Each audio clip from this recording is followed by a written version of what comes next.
Welcome to our episode today. Our topic of focus is on, do we store emotions in our hips? Is that a thing that happens? It tends to be a relatively common claim in the yoga world. And we're just here to take a closer look at that and maybe look at some of the science behind that claim and some of the prevalent beliefs about that claim in the yoga and the movement world. And if you perchance have not heard this claim before, that we store emotions in our hips, I'll just throw out there that we did put up a poll to my social media audience, and we asked them, have you heard the claim, or have you heard the claim that we store emotions in our hips? And 90% said that they have heard that claim. So that's kind of a lot. That's rounds up to 100%.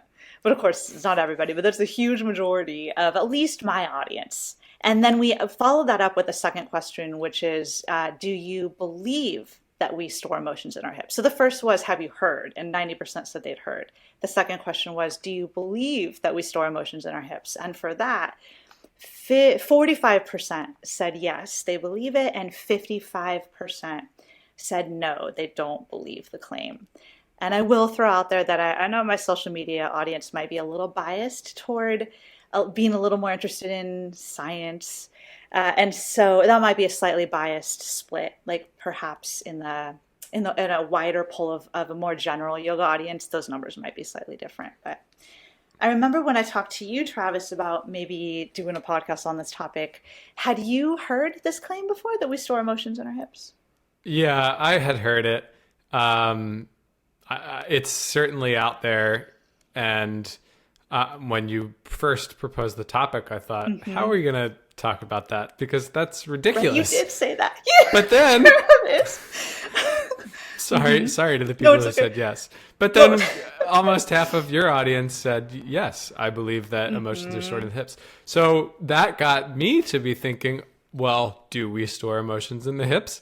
Am I being short-sighted and narrow-minded about this? And so, I asked, could you help me understand where this belief comes from? And is there any truth to it? I love how open you are. Like, you don't want to just shoot it down because it doesn't sound right. If emotions are stored in the hips, I want to know. And I don't want to tell people that they're not if they are. Too. And yes, totally, and so totally. So my thought process was twofold. Are emotions stored in their hips? Okay, if they are, let's find out. And if they're not, well, why do so many people believe that? Where's that belief coming from? And is there any scientific grain of truth to it? Like what? Like why is this? Why do people believe this? Where's it coming from? Let's just get to the bottom of it.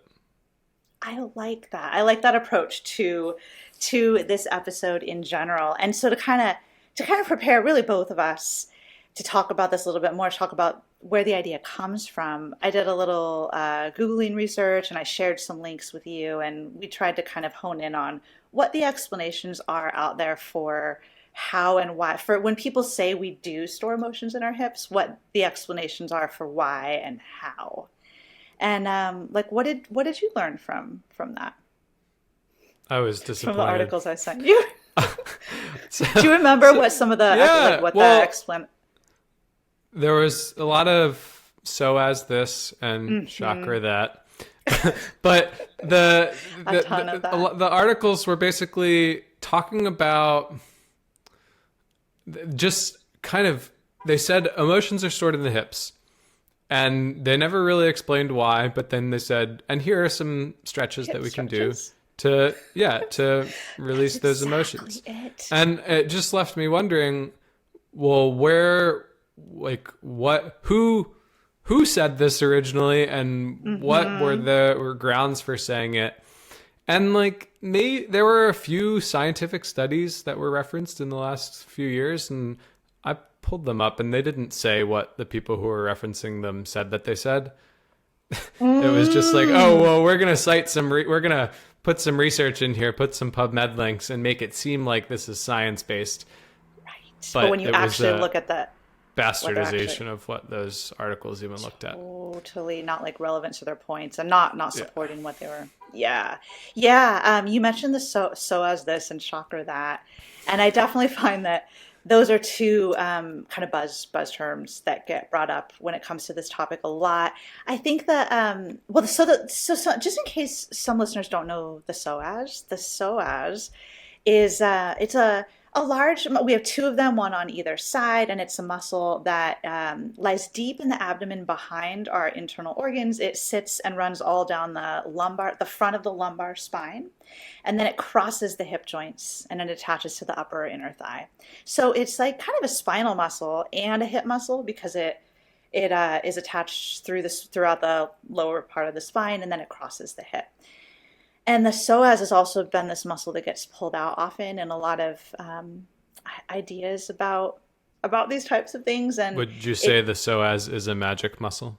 I would 100% say the psoas is in quote magic muscle. Yes, it's a buzz term muscle. It's blamed for so many things. Like it's blamed to be this repository of emotions and stress and I don't even know what else, but then it's also linked on a more kind of on a more bio level. It's claimed to be this magical muscle that can cause a lot of pain in the body, like create back pain and hip pain, and it gets blamed for that. And it's blamed often as being tight, like you have a tight psoas, and that's a problem. And it gets really beat up it needs to be released. And it needs to be released, exactly. And there's these psoas release techniques that are taught that are really common in I think the yoga and also just therapeutic worlds in general. Mm-hmm. So I think too that other ideas get tied into this notion of emotions in the hips, which is just this idea is that emotions in our bodies can become like blocked or trapped. This is some of the languaging that I tend to see out there. Like emotions can get blocked or trapped and then buried and stored in the body. And the number one place, at least in my experience, that we tend to hear that emotions get blocked and trapped is the hips. But other narratives say that emotions can be stored just in the body in general, just like somewhere in the body. So there's some talk about it just being somewhere in the body as like a whole body. Like it could be in the shoulder or in the back. But for some reason, the hips. You don't hear like emotions are stored in the shoulder. No, you don't. Why not? No, nobody talks about that. Well, that was a question. That seems like a big deal to me, and more people should be talking about it. Emotions in the shoulder, exactly. Yeah. In your elbow, in your ankle. Well, okay, so one of the things I read in some of these articles that I shared with you when I was researching like what people say, like where the explanatory model is about this. One of the ideas was that, and it's just this loose logic that it doesn't really boil down to making sense like scientifically, but it's this idea that when people go through stress, they move their body toward like the fetal position, right? Like curls up basically. Like you're curled up, so you would like hug your knees toward your chest, or at least move toward. If you're standing, you can't fully go into a fetal position, but you would still move toward that direction. Right? I don't know I think you read that in some of the Yeah. And so the idea is just because we move toward this fetal position when we're stressed or when we're afraid or when something bad is happening, and then built on top of that assumption is this claim that the psoas is the major or the main muscle that does that because it crosses the hips or whatever, the front of the hips. So it all goes back to the psoas.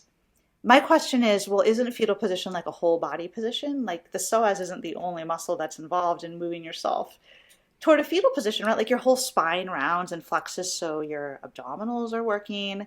You hug your shoulders in, so that's shoulders, like you just mentioned a moment ago. It's just like it's a whole body thing. Like, why does the psoas get pulled out as this magical muscle?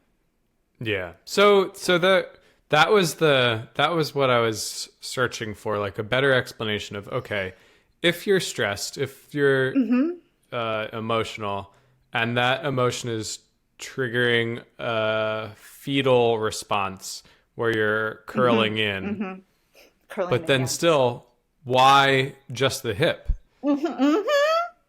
It's the whole body, Like, yeah, right? Like I see it's that there's deep hip flexion in the fetal a position. fetal There's position. also deep knee flexion and neck flexion And there's and yeah, global flexion. So that's why the right. hips? Exactly. And I don't know, like maybe it's that emphasis on the psoas. I think I'm kind of coming to that a little bit as a suggestion here, just that the psoas does get pulled out as such a magic muscle. The psoas is located very centrally in the body, if you think about it, like from top to bottom. And for some reason, we have this bias that because something's in the center, it must therefore be more magical or more important or more meaningful. Um, It's Maybe it's deeper, that. like the emotions. It's exactly. It's a deep muscle, and that again, these ideas like what so superficial muscle can't be important, and a superficial muscle couldn't hold emotions. I mean, when I had heard, I've heard this emotions in hips stored in hips claim forever in the yoga world, and as we know, I've been in the yoga world for a very long time. I didn't start learning about the psoas claim until more recently, at least for me. So it's That like kind a count post hoc reasoning. So the emotions are stored in your hips claim was around first, and then the psoas thing got looped into it when that's we really realized funny. that the psoas was a magic muscle more recently. Okay, well, you could that is one plausible idea, but I think the psoas claim has actually been around for a long time. Okay. It's just my own. I hadn't tuned in my yoga experience earlier on. I was just doing yoga and I wasn't tuned into these other fields. But at some point, I started. I did this like whole course on alignment and posture, that things I've moved on from drastically now. But in that course was kind of the first time that I learned that the psoas could be this like problematic muscle in the body and needed to really be pulled out and treated separately or specially. So all I was going to say was that previous to that point, to my tuning into the psoas as being this big source of our problems, when I would hear that emotions were stored in your hips, I thought of it as more like the glutes and like the back and the side of the hips, and the hips that actually the part of the hip that gets stretched when you do pigeon pose, for example. Yeah. Oh, good point.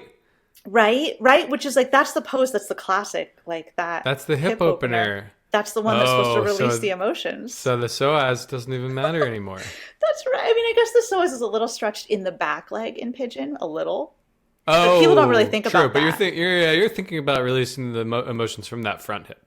Exactly. Isn't that a funny like that logic there? Yeah, like everybody talks about the or a lot of people do at least, but like in pigeon, which is the classic hip opener that releases the emotion, you're stretching the back of of that front hip that's in the pigeon leg. Yeah, so you're not like a good anterior hip opener for the hip flexors, including the psoas, would be like a crescent lunge, right? That's right. But That's right. that's For the not. back leg. Yeah, right. We're not talking about that being the hip opener that's going to release these stored emotions usually. No, no. And I even wrote several years ago, I have an article on my blog called it's about hip openers. Oh, I think I called it Let's Forget About Hip Openers. And the whole point of it, Scandalous. I know, the whole point of it was just to point out that in the yoga world, we talk about hip openers and the classic image is pigeon. And if it's not pigeon, then it's some pigeon related pose, like double pigeon where you stack or gomukhasana, like all these things, or recline pigeon on your back. But my point in the article was like, that's really opening your hip only in one direction. It's really only just stretching like the back of the hip. But what about the front? What about the outer? What about the inner? And then I was just making the point that a ton of our yoga poses that we don't think of as hip openers actually do stretch the hip, like even warrior one and wheel pose, full body back bend, you're stretching the fronts of the hips. So I was just Totally. kind of like, why do we just use this term hip I opener to guess only mean the pigeon? emotions are only stored in the external rotators. That you only target, yeah, that you only target in pigeon. So I guess this already is just showing me we can kind of break apart some of this logic and some of these ideas. Yeah, and another thing I don't want to go into this too much here in this podcast episode, but something I wanted to bring up as far as these ideas about emotions getting blocked and stored in the body is that there is a connection with these types of beliefs to something that was really a big deal in our society back in like the late 1980s and early 1990s. And it was this idea of repressed memories and memory recovery techniques.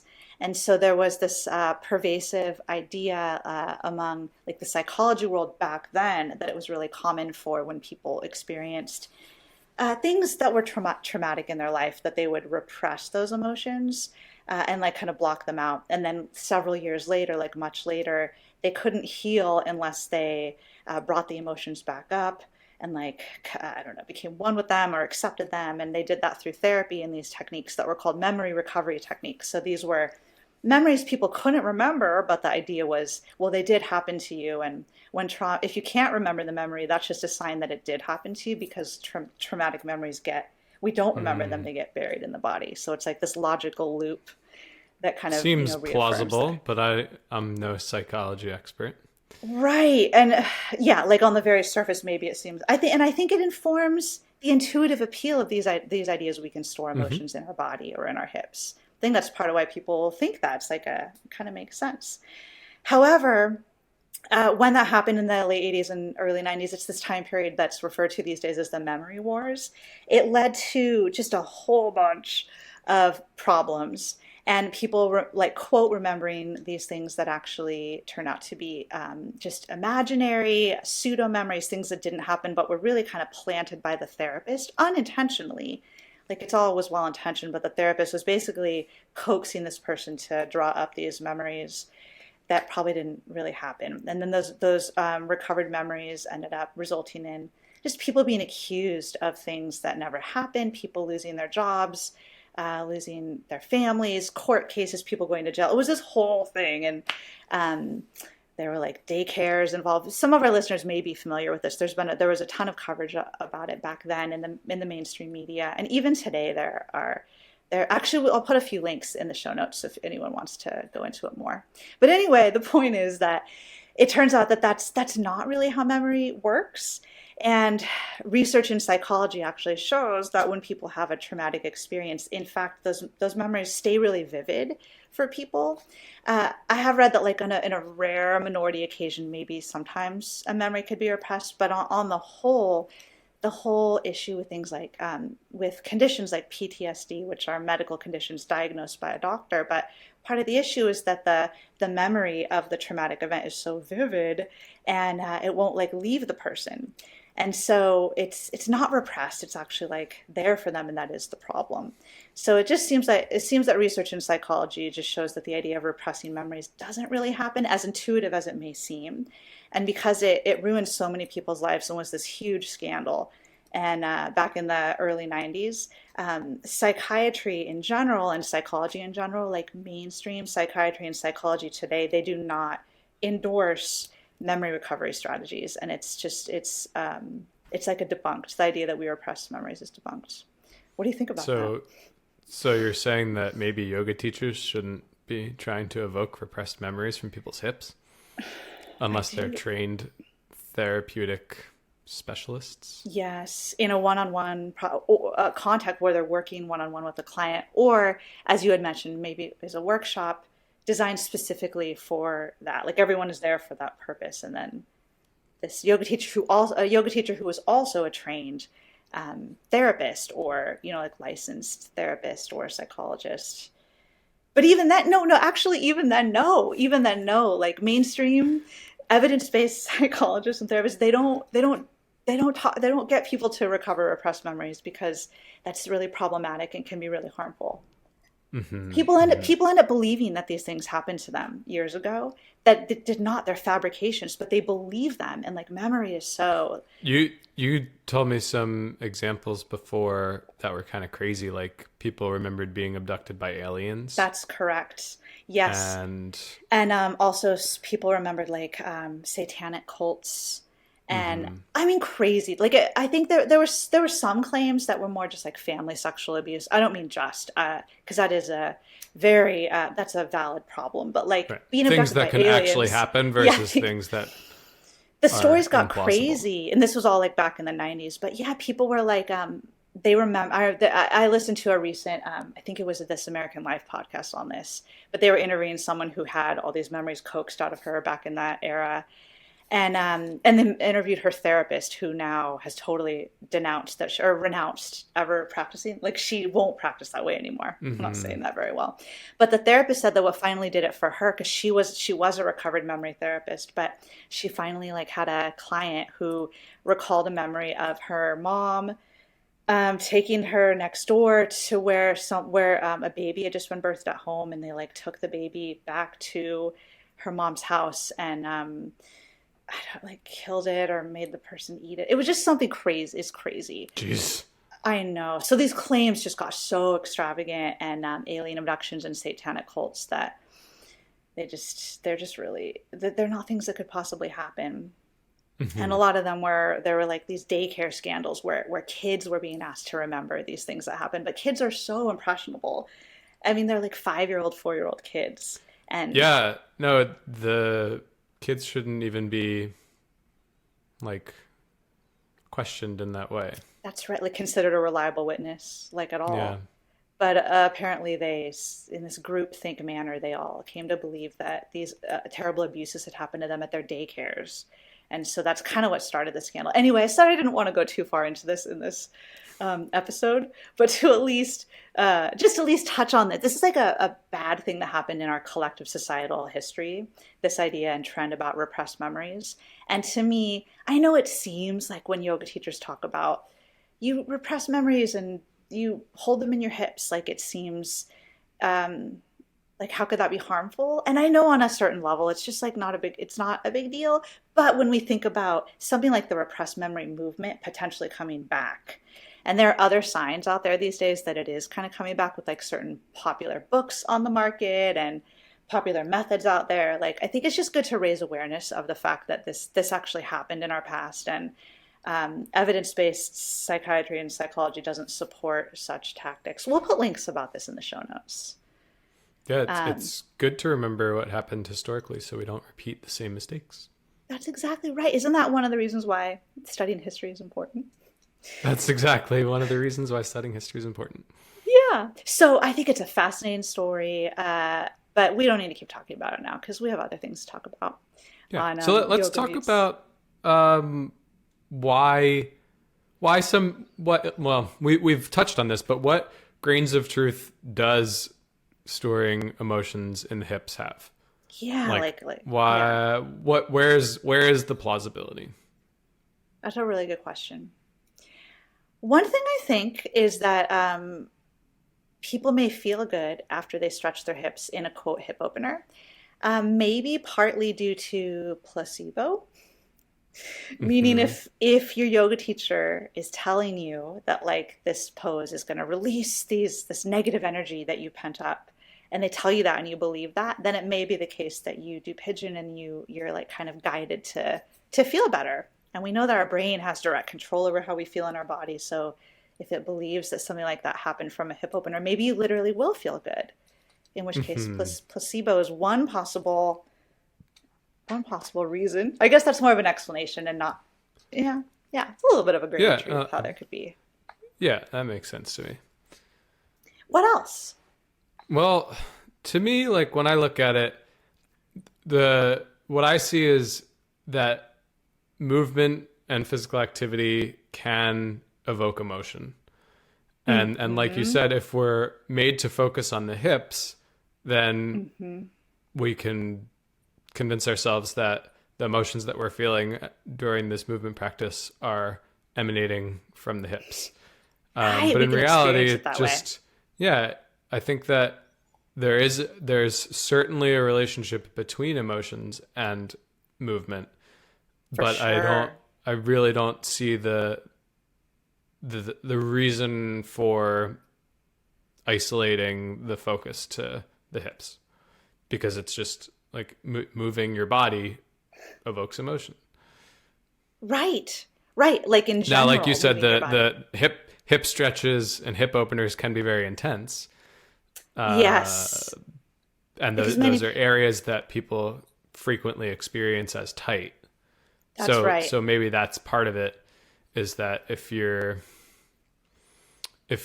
going into a yoga class feeling emotional, stressed, whatever, maybe that stress and emotion is manifesting as tightness. And I don't know that there's research showing like, oh, the more stressed you are, the tighter you perceive your body.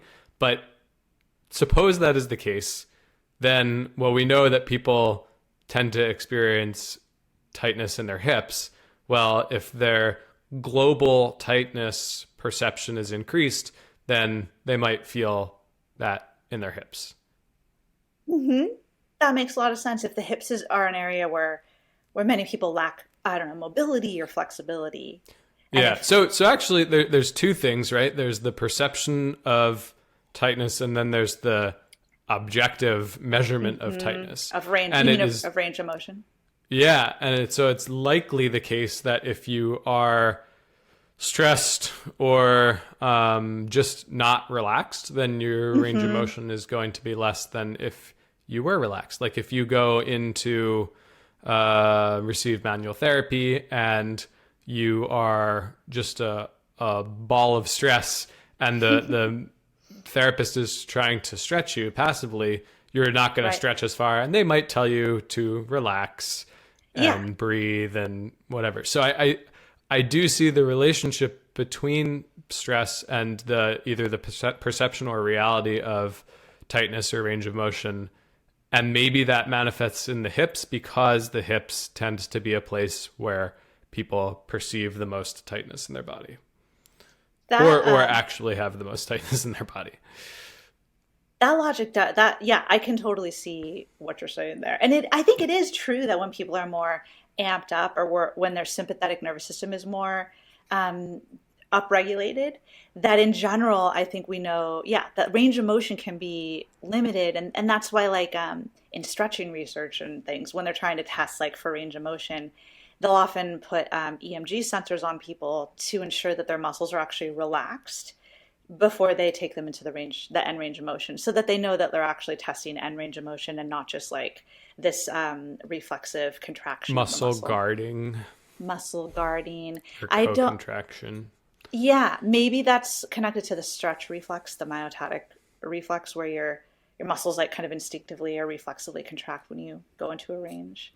Or what's the other one where if you stretch too fast, then Golgi tendon organ, like a ballistic stretch, will tend to stimulate something's muscle spindle fibers. I think that's the myotatic reflex, I think. Okay, same thing. Which is muscle spindle fibers. They're more in the belly of the muscle, and then the Golgi tendon organ is up in the tendon, and that's more autogenic inhibition, from my understanding. Yeah. Where you contract Good thing the one muscle of us knows this stuff. Well, I just made a course for my website called Stretching Science 101. Which we'll link in the show notes. Okay, yeah, we can link that. But yes, I'm a little more in touch with those reflexes right now in this moment. Good save. Well, thanks. But yes, I believe the myotatic reflex, which is the muscle spindles in the muscle, they can have certain thresholds where they're set, where they have sensitivity thresholds, and when they sense tension beyond that, then that can trigger a reflexive contraction of the muscle, and that can hold you back in range of motion. Which, like I said, is why in stretching science research, they hook you up to EMGs, or they often do, to try to take that out of the equation by ensuring that there is no EMG signal, to ensure that muscles are relaxed so that they're truly getting a sense of your actual end range. Because if your muscles guard and then you can't go any further, that doesn't necessarily mean that's how far you could really go. It's just that, like, you're being held. You could be held back by the contractions, but if you relaxed, you could probably go further. But I would point out that with all of that, at either of those end ranges, whether it's an end range in which you're guarded and your muscles are contracting and kind of holding you back a little, or whether the muscles are relaxed and you can go further, in both of the end ranges of both of those stretches, you'd still feel tight at the end range, or most people would. Like, there's your perception of it, and then if someone is perform the stretch on you, they talk about different end feels. Oh, so, yeah. like a firm end feel, or I forget what the alternative would be, but squishy. Well, yeah, I don't think they use that word, but like I think maybe a firm end feels like this feels like a bony block. Yeah, bone to bone. And then if squishy. It's squishy. Do they really? It's like joint, like, yeah. That's my impression of what I've heard. It's like firm as bone, and then there's like where it's springy, maybe springy, or yeah. to indicate that it's not bone, right? Like you're going to say that that's Yeah, soft that tissue. you're, yeah. Squishy? No, now that's not the right word. Soft? I don't know either. Yeah, soft and feel. That sounds right. Let's go with that. In trying to test like what's holding you back in your end range, is it that bones are coming together and you literally, that's your structure and you can't go further, or is it that soft tissue being stretched is what's holding you back? And then conceivably, maybe if you worked on flexibility, then maybe you could go further. Is that that's what you're Yeah. talking about? Yeah, Yeah. that makes Yeah. sense. So But with anyway, all of it, if yeah, you stretch, that will have a down-regulating effect on the nervous system, precisely. and you could Yeah, feel better, more, relaxed. better, yeah, relaxed, and a sense of calm that you might not have 100%. gone into your practice with, and then you leave thinking, "Oh, I like got the emotions out of my hips. Great." It's so true. And so But that can happen. that was my question. Like when yoga teachers say emotions are stored in the hips, is the goal is to stretch the hips, open the hips Yeah. to free the emotions, They which fly out of your then, body like a bird. yeah, like a bird. So I'm sorry to I interrupt you. I just had to say that. I I hope that you take that soundbite from this conversation. The emotions fly out of your body like a bird. I think that's Very my like poetic. they're like a bird in a cage, like of your hip. And then you Yeah. stretch, and that stretch somehow is the mechanism that opens the cage. Yeah. So I'm sorry anyway, to is interrupt you on that a train of thought. is the goal to get the emotions out, or is the goal to stretch for the other benefits of stretching?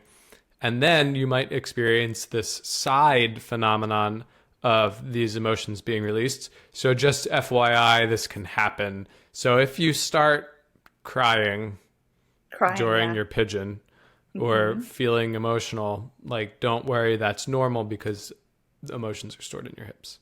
When you said don't worry, or when you said this can happen, you're saying that's what a yoga teacher would say. Yeah. No, So you're not like saying this what's could happen. when we're Yeah. talking about this, is the goal to get the emotions out, which then maybe ties back into that potentially non-evidence based practice Yeah. of trying to get at those? Or is it just, hey, we're going to stretch the hips because it feels good, and whatever other reasons you might want to stretch the hips. And by the way, you might experience this because emotions are stored in your hips. I'm really glad you asked that because I think that's an important distinction to make. And at least in my experience, I have heard yoga teachers teach about this in both ways.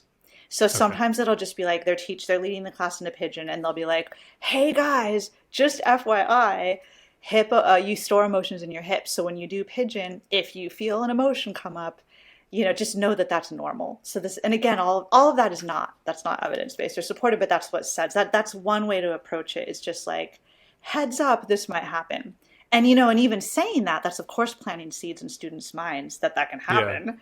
And of course, Yeah. it's going to help create that. But then the other approach you're saying, which is approach number two, is more the yoga teacher uses pigeon intentionally as like a therapeutic pose for the therapeutic purpose of freeing emotions. So it's like, it's not just like, we're doing pigeon and by the way, this might happen, but it's more like, we're doing pigeon for this therapeutic Yeah. intention. That's what you're asking, those two approaches. Yeah. And I think like it's not, there's not, it's not bad to say, hey, you might get emotional while you're engaging in your movement practice. That's right. But then saying specifically because emotions are stored in the hips, that's where I don't see that. Like it could happen in any pose or posture or time. 100%. Totally. I totally agree. And I would just like to suggest that other way of presenting emotions are in your hips, which is like, we're going to use pigeon therapeutically in class in order to free the emotions and like cause healing in like a mental health level. I would suggest that I think that's a little out of scope for yoga Right. teachers to really be doing. And it's done all the time out there. I've seen it a bunch, but I mean, unless a yoga teacher is also a mental health professional, I think it's probably out of scope to be going too much down that path. But again, like we mentioned earlier, if a yoga teacher is also a mental health professional, then maybe they work one-on-one with people in a private setting, and then it's different. But again, repressed memories, we don't want to be going back to that.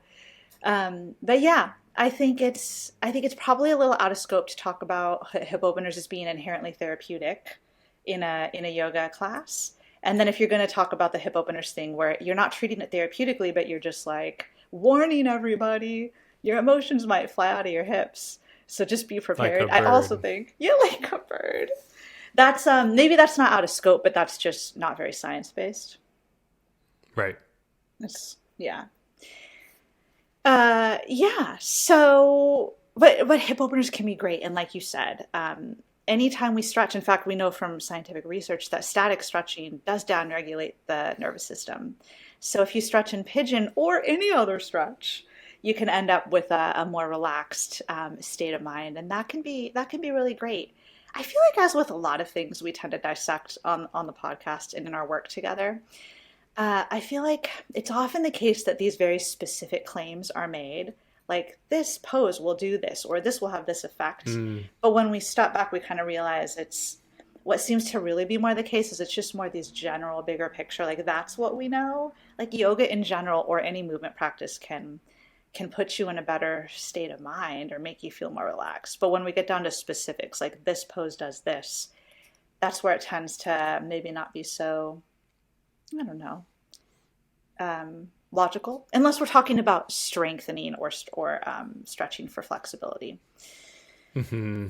Yeah. I think it goes back to the hips being a part of the body where we feel a strong sensation, and so there's like it feels right to say, oh, it I'm feeling more relaxed or more in touch with my feelings after this particular stretch, just because I perceived a, a sensation in that pose, more so than any other. So I'm gonna tie it back to that when it's probably Exactly. more the more global L Right. like aspect of engaging in your movement practice, Totally. Yeah. I think, yeah. or So more just global, a more fun, non-specific effect that's not non-specific directly tied effects. to putting your hip into internal External rotation rotation. or Oh, well, internal. for Yeah. pigeon. External Yeah. rotation and flexion and usually abduction, abduction, usually, at least a little bit, taking the leg out. Flexion, That's abduction, external rotation. That's the pigeon leg hip. And yeah. that's the special position we need to unlock the caged birds of emotion. Another question I had, we touched on, so I think there are two terms um, pertinent to this conversation that tend to be used a lot, but without clear definitions. And one of them we already talked about, which is tight, the term tight, and how that term in general, like we tend to throw it around a lot, but it doesn't actually have one clear meaning. So unless we're clearly defining it, conversations can get confusing. And the other term is purely the term release.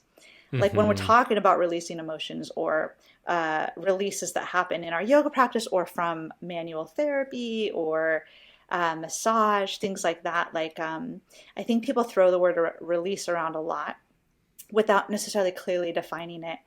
Uh, like how do you hear the word release used in a way that maybe seems common, but when you really think about it, it's like, well, what do they mean?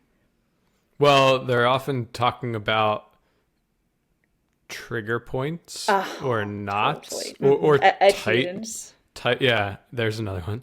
Tight muscles or short muscles or overactive Oh muscles. my God, those are three You know, different possibilities. yeah, all different ways of saying the same thing. And so the idea is we need to release these tissues or structures to get the knot out or remove the trigger point or lengthen the muscle Hmm. or make it less overactive. I don't know. And the like none of that has been very well validated from a scientific standpoint. That's Like right. we can't even identify knots or trigger points with any sort of accuracy.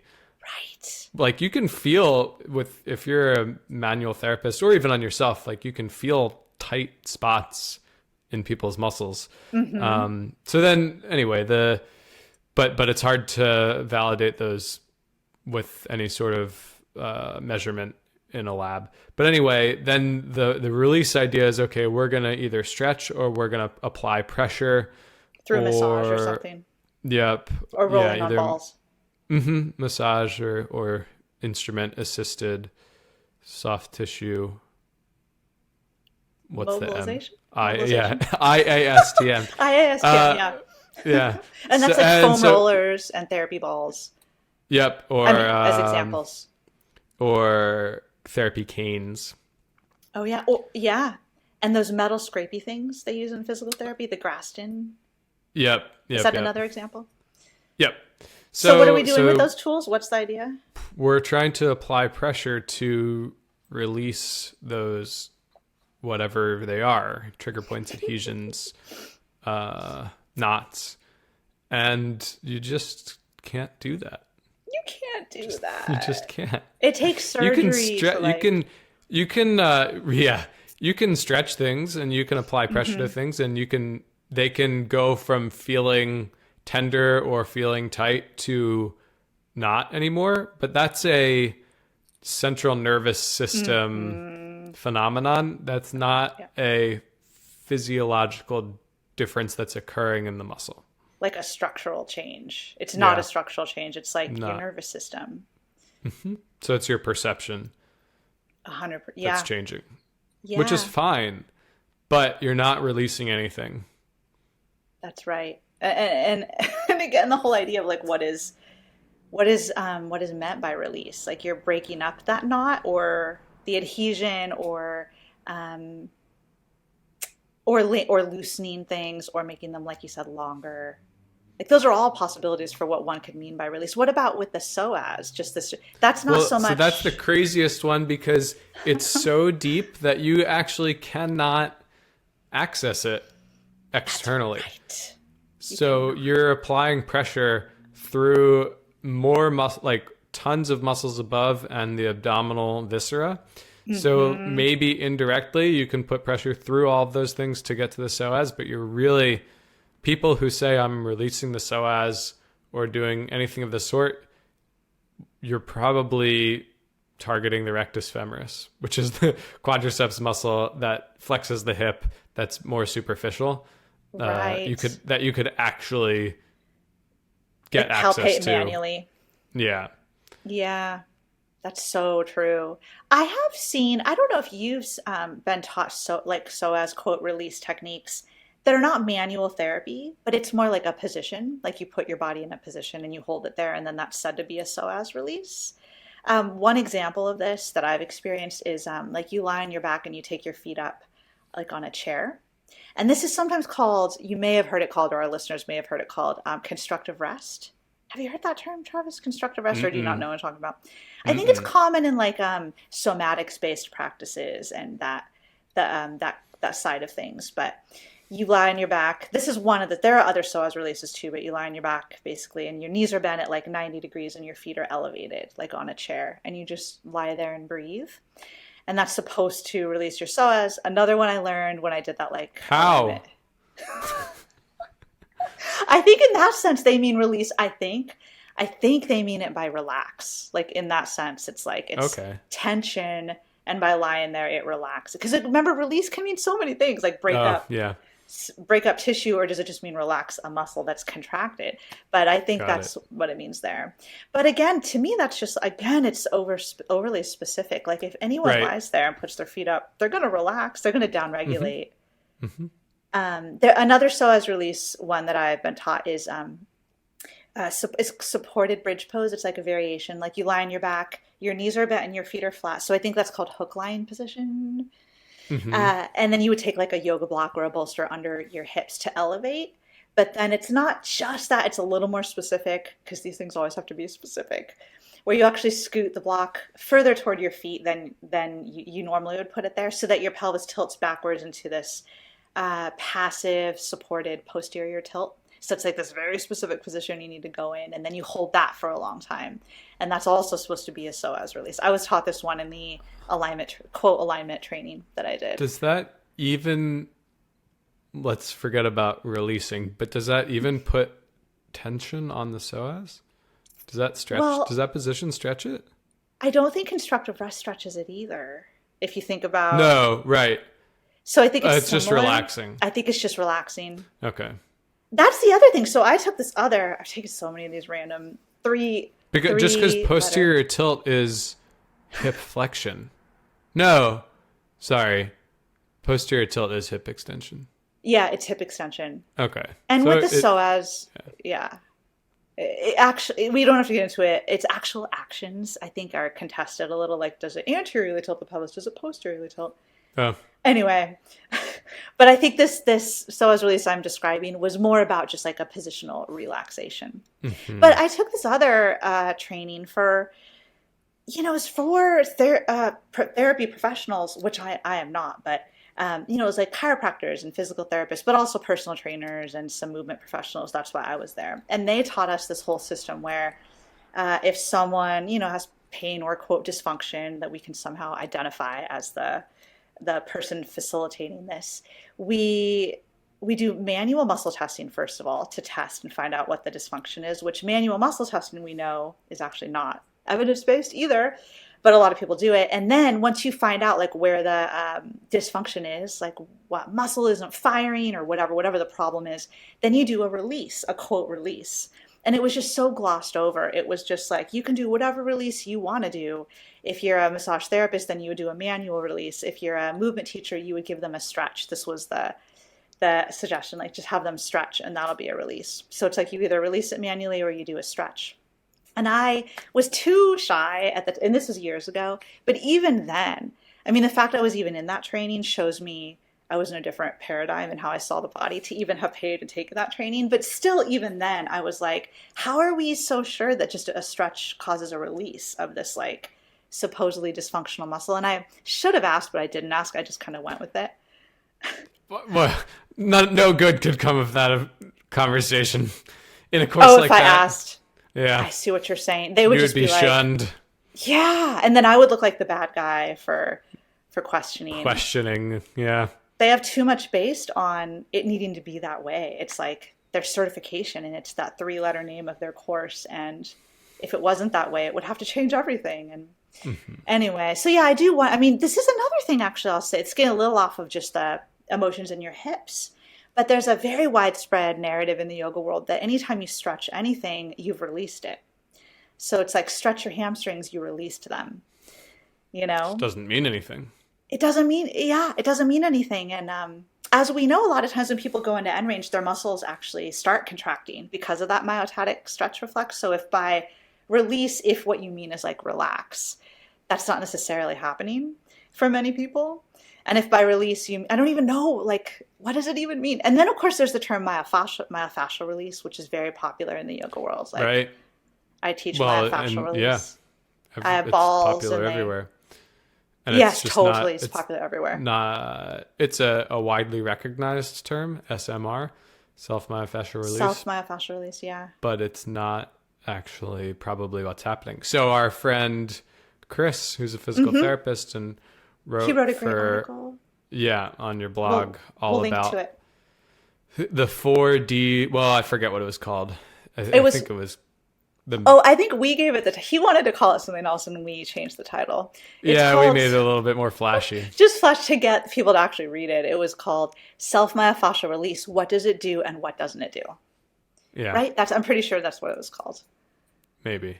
I think I wanted to call it something even more.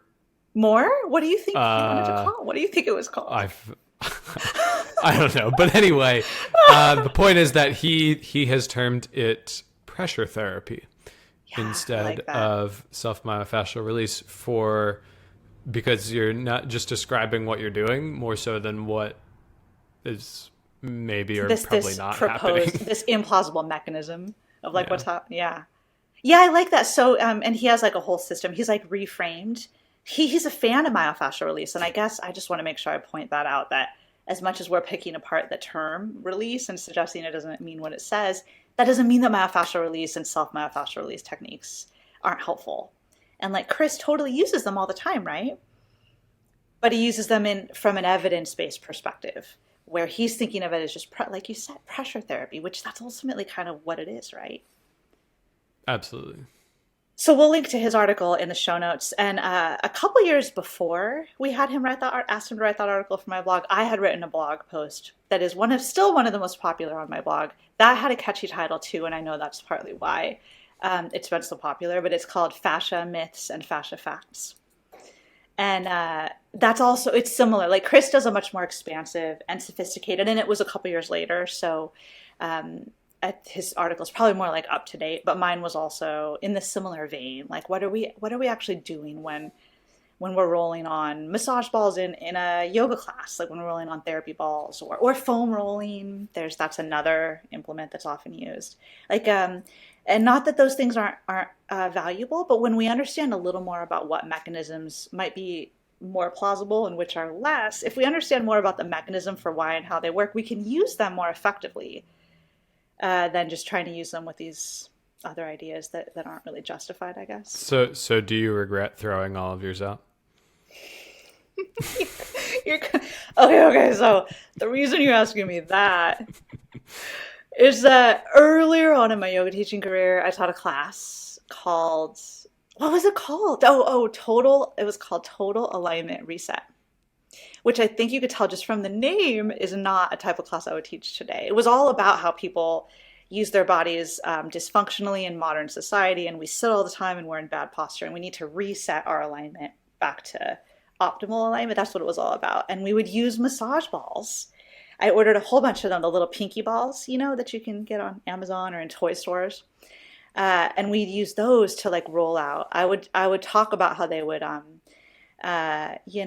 hydrate our fascia and break down adhesions, and how they were making these structural changes in our body. Because that's what I had been taught. That's what the trainings I had taken at the time had told me. So I thought everyone's fascia was unhealthy, and we made it healthy through rolling.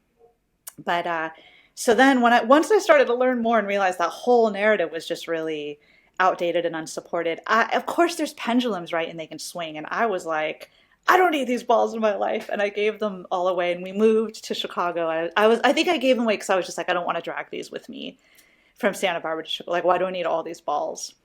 I don't have them anymore. But I do recognize that they can still be super useful, but just under a different narrative and with a different explanatory model.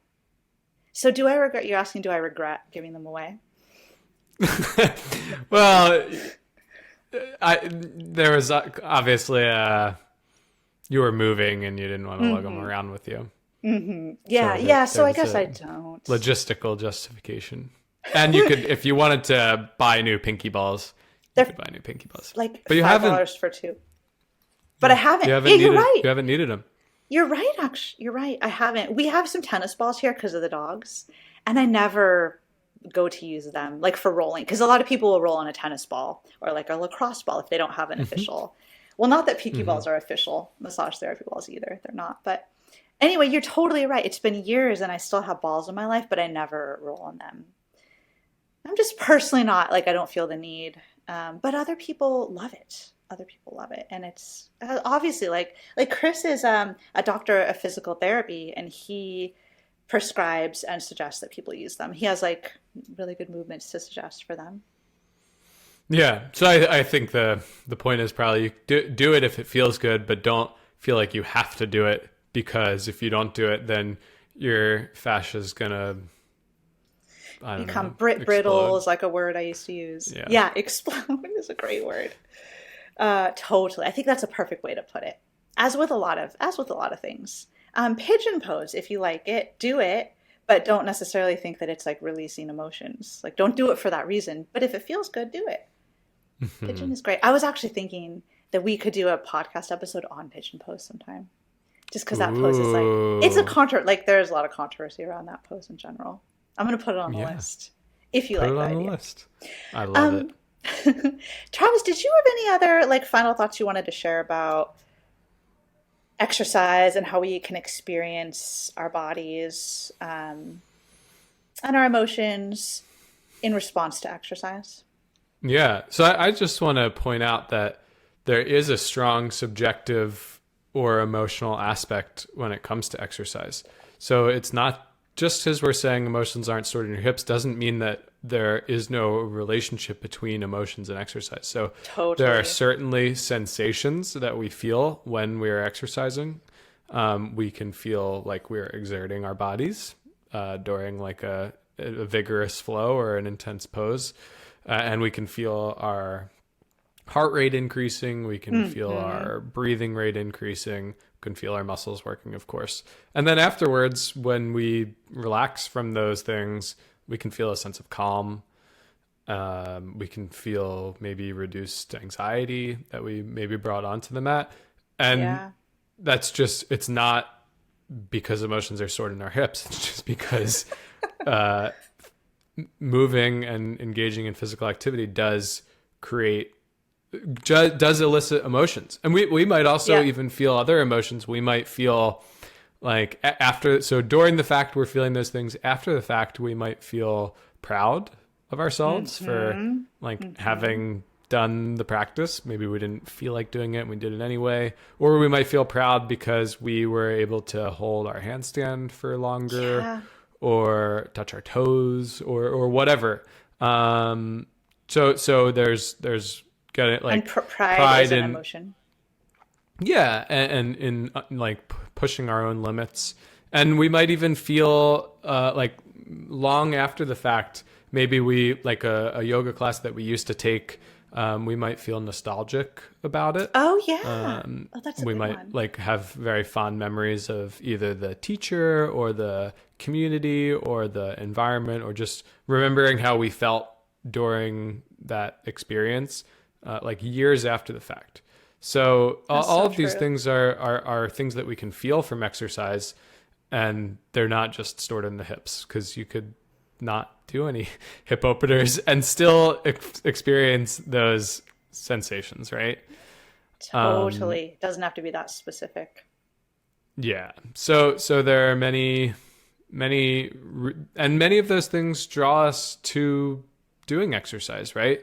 Like the getting better at something, feeling mastery and control over our bodies, taking time away from our day-to-day and just losing ourselves in our movement practice and forgetting our day-to-day struggles, feeling more confident in our bodies as a result of that mastery or of getting stronger. Yeah, like showing ourselves what we're capable of. Or maybe even it gets called type 2 fun, where it's not really like, maybe you don't love actual practice that you're doing. Maybe it's hard, or maybe you don't love whatever it is, but you know it's good for you.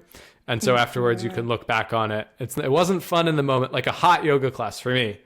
Like I did hot yoga once. It wasn't fun in the moment. But in retrospect, like it was kind of cool. I don't feel the need to do it again, but I'm glad I did it. I'm like, It was a bucket list thing for me.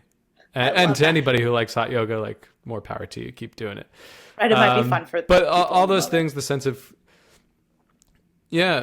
community and connection that you make with other people, the social aspects. For sure. Just being able to, choose the type of movement that you're doing, and not being forced to, as a kid, like you're in PE class and they're making you do things. And now as an adult, you like, oh, I'm deciding to go to this yoga class. Gives you a sense of, free will or empowerment, whatever. So all of those things are emotions that we can feel about, like before, during, after, about our movement practice. And those are perfectly valid. They're just not stored in the hips. Thank you so much for making that broader point. Clearly, exercise and a structured movement practice and a yoga practice and emotions, they can absolutely be connected, and exercise can elicit emotions. But it's not these ideas, just like you said, of emotions stored in the hips. I think that's a really good, like, positive way to take a step back and think about it. It's never, just black or white. It's always, these conversations are always. Yeah, nuanced. I wouldn't want someone walking away from this and being like, oh, there's no emotional or subjective component of exercise. It's just, or yoga. It's just, oh, we do our practice and then we get these objective benefits and that's it. It's like, no, this is absolutely a subjective experience, and there are emotions associated with it. It's just 100%. A not the different framework hips. for it. Yeah, it's just not storing emotions in the hips. Exactly. I feel like we've done a really nice and thorough job of covering this topic up to this point. Do you think we kind of hit on most of the things we wanted to talk about today? I think so. As long as people remember that when you do a hip opener, your emotions fly out of your hips like birds, then I think we've covered it. That's the message we want to leave everyone with. You are so funny. Okay, we'll just make sure everyone leaves with, leaves with that. Thank you so much for having this conversation with me. I feel really lucky to get to talk to you about this stuff because Oh, you want, yeah. thanks. Thank you. I feel like I learned a lot. So Oh, the feeling's good. mutual. Well, me too, me too. And I hope our listeners did as well. And we'd love to hear what people think of this episode, but we hope Yeah, it's if helpful. we're wrong, let us know. Yeah, we're totally open. So thank you so much, Travis. Thanks, Jenny.